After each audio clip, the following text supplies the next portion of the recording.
Worth Music.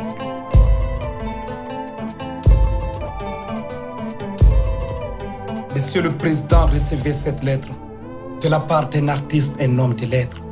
En ma qualité de bas représentant autoproclamé, j'ai le devoir pressant et exaltant de vous dire certaines vérités. Il peut paraître impertinent d'interpeller un président. Certains de vos proches vous diront même que je suis un opposant. Rassurez-vous, Monsieur le Président, je ne suis qu'un citoyen lambda qui vous dit tout haut ce qui se dit tout bas. Je sais que vous êtes confronté à d'énormes difficultés. Crise financière, insécurité, pays très endetté. Face à toutes ces difficultés, vous appelez à l'unité. Car il est très difficile de gouverner un pays profondément divisé. Monsieur le Président, le Niger va mal. La politique menace l'unité nationale. Même le championnat de lutte nationale censé renforcer la cohésion sociale est devenu de nos jours un fiasco national. Où sont donc vos promesses électorales? Où est donc notre contrat social? La mise en œuvre de votre programme est un devoir moral.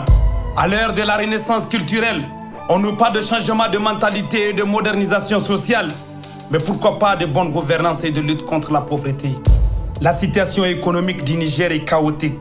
Le trésor national agonise, c'est pathétique. L'opération Boulala est une mise en scène très comique.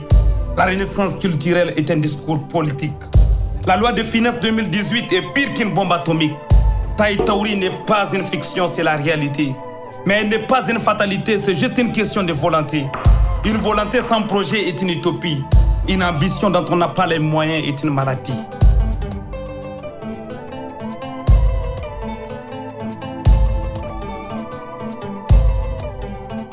Monsieur le Président, chaque peuple a droit à l'autodétermination. Arrêtez donc les intimidations et les interminables incarcérations. Après 20 ans passés à l'opposition, vous êtes le mieux placé pour défendre la liberté d'expression.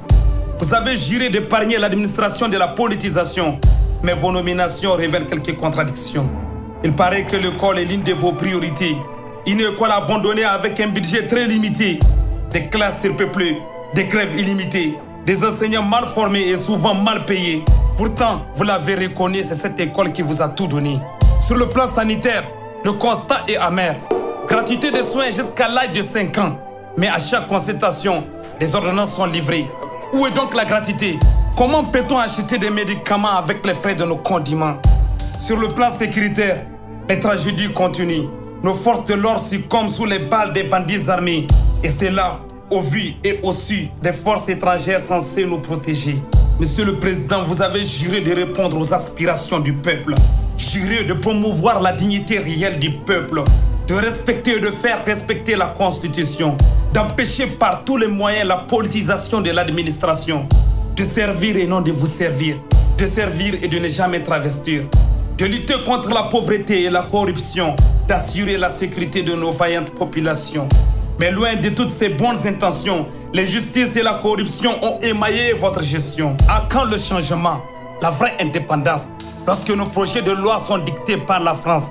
J'adore l'insolence des mots quand règne le silence. Je préfère leur innocence en période de bonne gouvernance.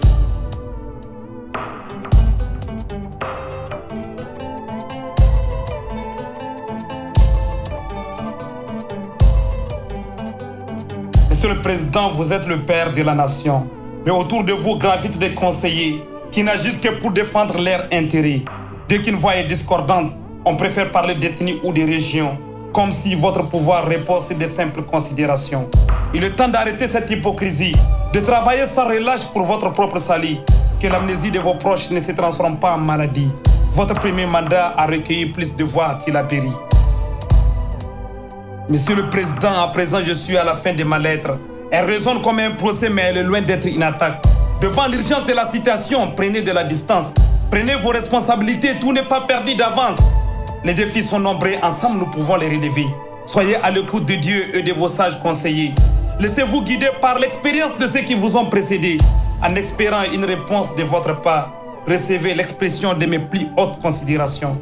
Votre part représentant Big S.